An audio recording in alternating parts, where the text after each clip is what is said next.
குரு பிரம்மா குரு விஷ்ணு குரு தேவோ மகேஸ்வர குரு சாட்சாத் பரபிரம்ம தஸ்மை ஸ்ரீ குரவே நமஹ.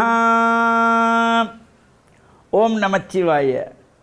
மேன்மைகள் சைவ நீதி விளங்குக உலகமெல்லாம். நோயற்ற வாழ்வே குறைவற்ற செல்வம்.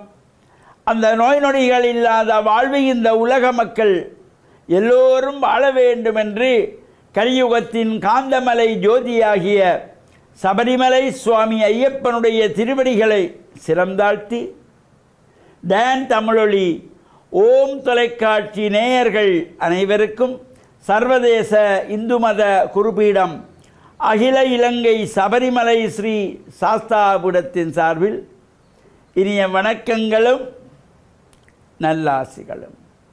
இன்றும் மங்களகரமான பராபவ வருஷம் சித்திரை மாதம் 17ஆம் நாள் 30/4/2026 வியாழக்கிழமை.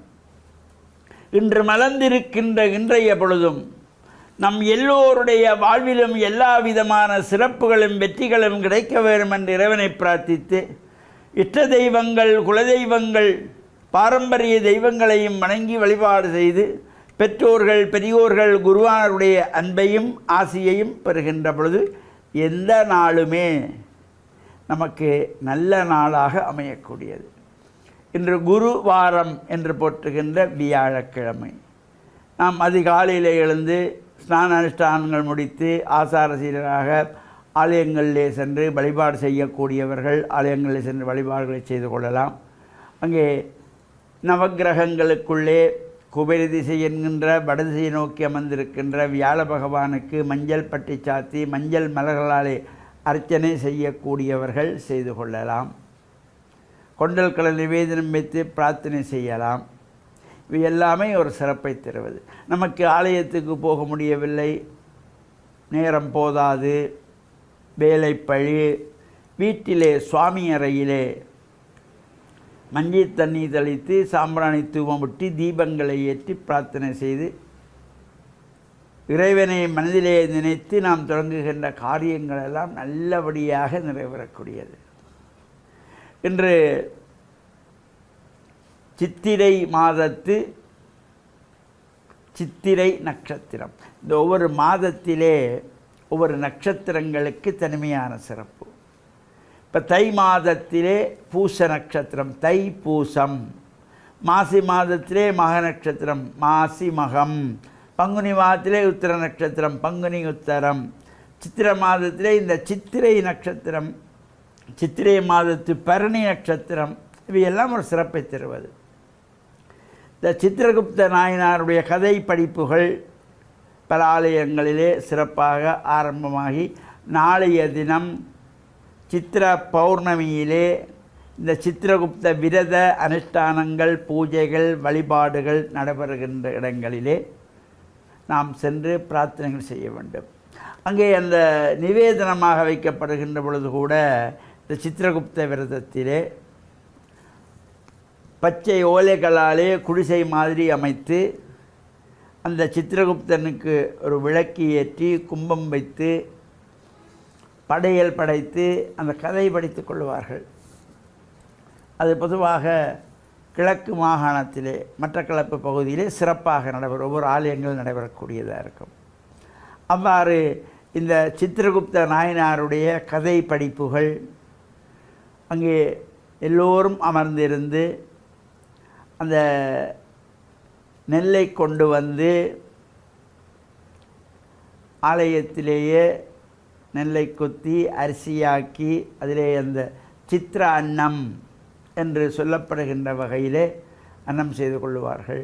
அவ்வாறு செய்து படைத்து பிரார்த்தனைகளெல்லாம் செய்து அந்த படையலெல்லாம் கொண்டு போய் ஆற்றங்கரையிலும் விடுகின்ற வழக்கம் ஒரு சில இடங்களில் இருக்கின்றது. அவ்வாறு சிறப்போடு கூடிய இந்த சித்திர பூரணை நாளைய தினம் சித்திர பூரணை விரத அனுஷ்டானங்கள் நடைபெற இருக்கின்றது. அந்த வகையிலே நாமும் இவ்வாறான சிறப்பு நாட்களிலே விரதம் இருக்கக்கூடியவர்கள் விரதம் இருந்து ஆலயங்களிலே சென்று பிரார்த்தனைகள் செய்து இறையருளையெல்லாம் பூரணமாக பெறுகின்ற வகையிலே அனைவருக்கும் இறையருளும் குருவருளும் நிறைய வேண்டும் என்று பிரார்த்தித்து, டான் தமிழொலி ஓம் தொலைக்காட்சி நேயர்கள் அனைவருக்கும் சர்வதேச இந்து மத குறிப்பீடம் அகில இலங்கை சபரிமலை ஸ்ரீ சாஸ்தாபீடத்தின் சார்பில் நல்ல ஆசிகளை கூறிக்கொள்வதில் மனமகிழ்வு கொள்கிறோம். சர்வே ஜனாக சுகினோ பவந்து, சமஸ்த சன்மங்களானி சந்து. சுபம்.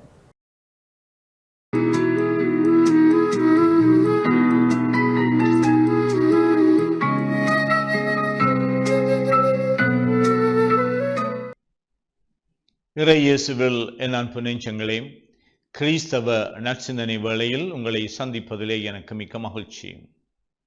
ஆண்டவர் இயேசுவின் அன்பும் அருளும் உங்கள் அனைவரோடும் இருப்பதாக. ஆண்டவர் இயேசுவினுடைய போதனைகள் உள்ளே மிக மிக சவால் நிறைந்த ஒரு போதனை. அவர் அப்பங்களை பலுக பண்ணி பலருடைய பசியை ஆற்றினார் என்பதனால் பல்லாயிரக்கணக்கான மக்கள் அவர் பின்னே வந்தார்கள். ஏதோ அவரிலே அக்கறை இருக்கின்றவர்கள் போல, அவரால் ஒரு மேலோட்டமாக கவரப்பட்ட மனிதர்களாக அவருடைய போதனைக்கு செவிமடுக்கின்ற ஆர்வம் உள்ளவர்களாக வந்திருந்தார்கள். அப்பொழுது இயேசு ஒரு கடுமையான போதனையை, தன்னுடைய இறுதி சவால் நிறைந்த ஒரு போதனையாக முன்வைக்கின்றார். என்னுடைய சதையை உண்டு என்னுடைய இரத்தத்தை குடித்தால் ஒழிய நீங்கள் வாழ்வு பெற மாட்டீர்கள். ஒரு மனிதனுடைய சதையை எப்படி உண்ண முடியும்? அவருடைய குருதியை எப்படி நாங்கள் குடிக்க முடியும்? இந்த கேள்விக்கு ஒரு சாதாரண நிலையிலே இருந்து பதிலளிக்க முடியாது. அதனால் பலர் இயேசுவை விட்டு போகின்றார்கள். அவருடைய சீடர்களும், அதாவது இந்த 12 சீடர்கள் அல்ல, இன்னும் பல சீடர்கள் அவரை பின்தொடர்ந்தார்கள். அவர்கள் எல்லோரும் இவரை விட்டு போனது மட்டுமல்ல, இந்த பேச்சு மிதமிஞ்சி போகின்றது, எல்லைகளை கடந்து போய்விட்டது. இவருக்கு பைத்தியம் பிடித்து விட்டது என்ற நினைப்போடு இனிமேல் இவரோடு நாங்கள் சேரக்கூடாது, இவருடைய போதனைகளினால் எங்களுக்கு பயனில்லை, நாங்கள் விரும்பி தேடுகின்றதை இவர் தரமாட்டார். இப்படியாக அவர்கள் ஒருவர் பின் ஒருவராக, நற்செய்தியிலே சொல்லப்படுகின்றது, பெரியவர் முதல் சிறியவர் வரை ஒவ்வொருவராக அவரை விட்டு விலகிச் செல்லுகின்ற பொழுது இயேசு கேட்கின்றார், இந்த சூழ இருந்த 12 சீடர்களையும் நீங்களும் போய் விடுவீர்களா? அப்பொழுதுதான் பேதுரு கூறுகின்றார், நாம் யாரிடம் போவோம், யாரிடம் செல்வோம் இறைவா? இப்படியான ஒரு பாடல் வரியை நாங்கள் அடிக்கடி பாடுவது உண்டு. இழப்புக்கள் மத்தியிலே, சாவுகள் மத்தியிலே யாரிடம் செல்வோம் இறைவா என்ற அந்த பாடலை பாடுவோம். வாழ்வு தரும் வார்த்தை உம்மிடம் தான் இருக்கின்றன. இது ஒரு நம்பிக்கை நிறைந்த ஒரு பாடல்.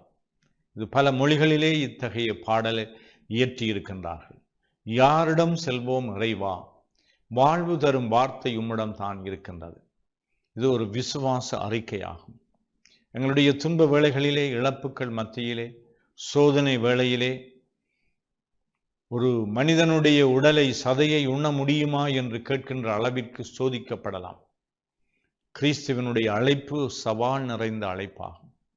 எல்லா வேளைகளிலும் நீ எனக்கு பிரமாணிக்கமாக இருப்பாயா? என்னை விட்டு விட்டு நீ போவாயா? சிலர் மதம் மாறுவது போல அவர்கள் இந்த இயேசுவினுடைய கடுமையான போதனைகளை அவர்கள் ஏற்றுக்கொள்ள மறுப்பதினாலே இறைவனை அவர்கள் மறுதலிக்கின்றார்கள். கடவுள் இல்லை என்று சொல்லுகின்றவர்கள் பெரும்பாலும் இந்த உலகத்திலே இல்லை. ஆனால் இப்படிப்பட்ட ஒரு கடவுளை என்னால் பின்பற்ற முடியாது, அவருக்கு பிரமாணிக்கமாக இருக்க முடியாது என்று சொல்லி இந்த இறைவனிடம் இருந்து விலகிச் செல்லுகின்றவர்கள் ஏராளமாக இருக்கின்றார்கள். நானும் நீங்களும் இப்படி இந்த இயேசுவை எங்களுடைய புத்தியினாலே, எங்களுடைய ஆற்றலுக்கு உட்படுத்தப்பட்டு எங்களுடைய தேவைகளை பூர்த்தி செய்தால் ஒரு மேலோட்டமான வாழ்விலே எங்களுக்கு ஒரு நம்பிக்கை, ஒரு மகிழ்ச்சியை தர முடியும் என்றால் அவரோடு இருப்போம். அல்லது நாங்கள் இவரை விட்டு பல்வேறு விடயங்களிலே எங்களுடைய கவனத்தை செலுத்துவோம். இங்கே போனால் எனக்கு கொஞ்சம் நிம்மதியாக இருக்கும், அங்கே போனால் எனக்கு லாபம் வரும், இங்கே போனால் நான் சுகமாக இருக்க முடியும், இப்படி என்று சொல்லி நாங்கள் இந்த ஆண்டவரை விட்டு விலகி செல்கின்றோம். இந்த இறைவனை மறுதலித்து அல்லது இறைவனை விட்டு இவரிலே இனிமேல் எங்களுக்கு நம்பிக்கை இல்லை என்று சொல்லிக்கொண்டு வேறு சக்திகள் எங்களுக்கு இந்த மகிழ்ச்சியையும் மனநிறைவையும் தரும் என்று நாங்கள் செல்லுகின்ற பொழுது பாதை மாறி செல்லுகின்றோம். இந்த பாதை மாறி செல்லுகின்ற பொழுது நாங்கள் எங்களையே இழக்கின்றோம், எங்களை நாங்கள் சாகடிக்கின்றோம், எங்களுடைய வாழ்வுக்கு நாங்களே குழி தோண்டுகின்றோம். இப்படி எங்களுடைய வாழ்வை அழித்து கொள்வது இறைவனுடைய விருப்பமல்ல. வாழ்வு பெற வேண்டும் என்பதற்காகத்தான் இந்த இயேசு இந்த மண்ணகத்திற்கு வந்தார். என்னையும் உங்களையும் பார்த்து சொல்லுகின்றார், நீ உன்னுடைய வாழ்வை நீ பெரிதாக மதி, உன்னுடைய வாழ்விலை நீ பெற்றுக்கொள்ளக்கூடிய நிறைவான மகிழ்ச்சியை தருவதற்கு ஆண்டவரிலே நீங்கள் நம்பிக்கை வைக்க வேண்டும். இறை நம்பிக்கையாளர்களாக வாழுகின்ற பொழுதுதான் எங்களுடைய வாழ்க்கை முழுமையை நோக்கி பயணிக்கும். எனவே எங்களுடைய வாழ்விலே நாங்கள் எவ்வளவு தூரம் இந்த கிறிஸ்துவையும் கிறிஸ்துவினுடைய சவால் நிறைந்த போதனைகளையும் ஏற்று கடைப்பிடிக்க விரும்புகின்றோம்.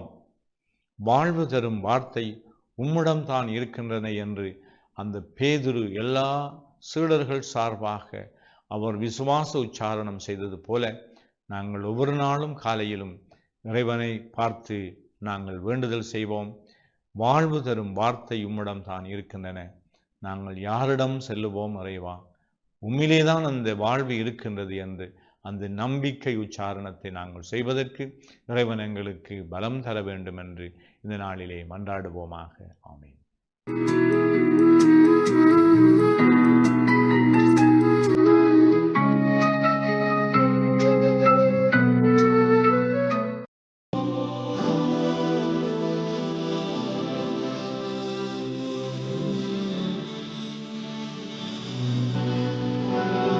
அல்ஹம்துலில்லாஹி ரப்பில் ஆலமீன் வஸ்ஸலாத்து வஸ்ஸலாமு அலா முஹம்மதின் ஸல்லல்லாஹு அலைஹி வஸல்லம் வ அலா ஆலிஹி வ ஸஹ்பிஹி அஜ்மஈன். அம்மா பாத். அன்புள்ள நேயர்களே, சகோதரர்களே, இன்றைய காலை பொழுதிலே உங்களை சந்திப்பதிலே நான் மகிழ்ச்சி அடைகின்றேன். இன்றைய நாளையிலே நான் உங்களுக்கு சொல்ல விரும்புகின்ற நல்ல செய்தி என்னவென்று சொன்னால், பெற்றோர்கள் தமது பிள்ளைகளை நேரான வழியிலே வளர்த்தெடுக்கின்ற முயற்சியிலே அவர்கள் ஈடுபட வேண்டும். பிள்ளைகளுக்கு நல்ல பண்பாடுகளை அவர்கள் சொல்லிக் கொடுக்க வேண்டும். பிள்ளைகளை நல்லவர்களோடு பழகுகின்ற ஒரு பழக்கத்தை நமது பெற்றோர்கள் ஏற்படுத்திவிட வேண்டும். ஏனென்றால் சிறு பருவத்திலே பிள்ளைகளுக்கு நாம் ஊட்டுகின்ற அந்த பண்பாடுகள் தான் அவர்கள் வயது வாலிபர்களாகினாலோ அந்த வயதை தாண்டியதற்கு பின்னாலோ அவர்களை நல்ல பிள்ளைகளாக, நல்ல சமுதாய மக்களாக அவர்களை நாம் மாற்றி அமைக்க நம்மால் முடியும். அதனால் நமது பிள்ளைகளுக்கு எப்பொழுதும் நாம் நல்ல பண்புகளை நாம் உருவாக்க வேண்டும், நல்ல பழக்க வழக்கங்களை நாம் எப்பொழுதும் உருவாக்க வேண்டும். எப்பொழுதும் பிள்ளைகளுக்கு பெற்றோர்கள் முன்மாதிரியானவர்களாக இருக்க வேண்டும். பிள்ளைகளுக்கு நாம் எதை கூடாது என்று தடுக்கின்றோமோ அதை பெற்றோர்கள் செய்கின்றவர்களாக ஒருபோதும் இருக்கக்கூடாது. பெற்றோர்கள் ஒரு பிழையை செய்து கொண்டு அதே பிழையை பிள்ளைகள் செய்யக்கூடாது என்று தடுக்கின்ற பெற்றோர்களாக ஒருபோதும் இருக்கக்கூடாது. இறைவன் திருமறை குர்ஆனிலே சொல்கிறான், யா அய்யுஹல்லதீன ஆமனு லிம தகூலூன மா லா தஃஅலூன். மூமின்களே, விசுவாசிகளே, நீங்கள் செய்யாததை எதற்காக பிறருக்கு கட்டளையிடுகின்றீர்கள், பிறருக்கு சொல்லுகிறீர்கள் என்று இறைவன் நம்மை பார்த்து கேட்கின்றான். அதனால் நமது பிள்ளைகளுக்கு நாம் சொல்லுகின்ற நமது செய்திகள் எல்லாம் நாம் செய்யக்கூடிய நல்லவைகளை மட்டுமே நாம் அவர்களுக்கு சொல்ல வேண்டும். நாம் ஏதாவது தீமைகள் செய்து கொண்டிருந்தால் அதே தீமைகளிலிருந்து பிள்ளைகளை தடுக்க வேண்டும் என்ற அந்த எண்ணம் நமக்கு இருக்குமாயிருந்தால் முதலாக நாம் செய்ய வேண்டிய காரியம் அந்த தீமைகளை நாம் விட வேண்டும். அதை விட்டுவிட்டு பிள்ளைகளுக்கும் அந்த தீமையை விடுமாறு சொல்ல வேண்டும். அதற்கு ஒரு உதாரணம் சொல்லலாம். இன்று புகைக்கின்ற பழக்கமுடையவர்களாக, புகைப்பிடிக்கின்ற பழக்கமுடையவர்களாக அதிகமான ஆண்கள் இருப்பதை பார்க்கின்றோம். ஐரோப்பிய நாடுகளில் பெண்களும் புகைக்கின்றார்கள். இலங்கையை பொறுத்தவரையில், ஆசியா நாடுகளை பொறுத்தவரையில் அதிகமாக ஆண்கள் தான் புகைக்கின்றார்கள். புகைக்கின்ற ஒரு தந்தைக்கு தனது மகன் புகைப்பழக்கமுடையவனாக இருப்பதற்கு விருப்பமில்லை. அதனால் இவன் புகைத்து கொண்டே மகன் புகைக்கின்ற போது மகனை தண்டிக்கின்றவனாக இருக்கின்ற ஒரு தீய பழக்கத்தை நாம் பார்க்கின்றோம். இறைவன் என்ன சொல்கிறான்? நீங்கள் செய்யாததை ஏன் பிறருக்கு செய்யுமாறு ஏவுகின்றீர்கள்? நீங்கள் எதை கூடாதென்று கருதுகின்றீர்களோ அதை நீங்கள் விட்டு விடுகின்ற வரைக்கும் ஏன் உங்களது பிள்ளைகளுக்கு விடுமாறு நீங்கள் தடை செய்கின்றீர்கள், கட்டளையிடுகின்றீர்கள் என்ற இந்த கருத்தை தான் திருமறை குர்ஆனிலே இறைவன் நம்மை பார்த்து கேட்கின்றான். அதனால் மது பழக்கம் உள்ள ஒரு தந்தை தனது மகன் மது அருந்துகிறான் என்று சொன்னால் இவன் முதலாவது அதை விட வேண்டும். அதனால் அதற்கு பின்னால் பிள்ளையை விடுமாறு சொல்ல வேண்டும். புகைக்கின்ற பழக்கமுடைய ஒரு தந்தை முதலாவது தன்னிடத்தில் இருக்கின்ற பழக்கத்தை விட வேண்டும். அதன் பின்னால் தனது பிள்ளைக்கு அதை விடுமாறு அவன் கட்டளையிட வேண்டும். அவ்வாறு கட்டளையிட்டால் அந்த பிள்ளை அதற்கு செவிதாழ்த்த ஒரு சந்தர்ப்பம் இருக்கின்றது. ஏனென்றால் அந்த பிள்ளை சிந்திக்கும், ஆம், தந்தை தனது கெட்ட பழக்கத்தை விட்டுவிட்டார், புகைக்கின்ற பழக்கத்தை விட்டுவிட்டார், அதனால் நானும் விட்டுவிட வேண்டும் என்று அந்த பிள்ளை ஒரு முடிவுக்கு வர வாய்ப்பு இருக்கின்றது. அதனால் தீய பழக்கங்களை நம்மிடத்தில் வைத்துக்கொண்டு அதே தீய பழக்கங்களை செய்கின்ற நமது பிள்ளைகளுக்கு அதை செய்யக்கூடாது என்று தடுக்கின்ற இந்த ஒரு அறிவீனமான நடைமுறை எந்த பெற்றோர்களிடத்திலும் இருக்கக்கூடாது என்பதை நான் இந்த இடத்திலே உங்களுக்கு இந்த காலை பொழுதிலே சொல்லிக்கொள்ள விரும்புகின்றேன். அதனால் பிள்ளைகளை பராமரிக்கின்ற, பிள்ளைகளை நேர்வழியிலே வழிநடத்துகின்ற பெற்றோர்கள் ஒவ்வொருவரும் மிக மிக கவனமாக வழிநடத்த வேண்டும். தம்மை முன்மாதிரியாக கொண்டே தமது பிள்ளைகள் நேர்வழி நடக்க வேண்டும் என்பதை கவனத்தில் கொண்டு தாம் நல்ல பழக்கமுடையவர்களாக, நல்ல பண்பாடுகளுடையவர்களாக அவர்கள் நடந்து கொண்டு அதே பழக்கங்களை, அதே பண்பாடுகளை பிள்ளைகளுக்கு ஊட்டுகின்ற பெற்றோர்களாக நமது பெற்றோர்கள் மாற்றமடைய வேண்டும் என்பதை இந்த காலை பொழுதிலே கூறிக்கொள்கிறேன். வாஹிரு தஅவானா அனில் ஹம்துலில்லாஹி ரப்பில் ஆலமீன்.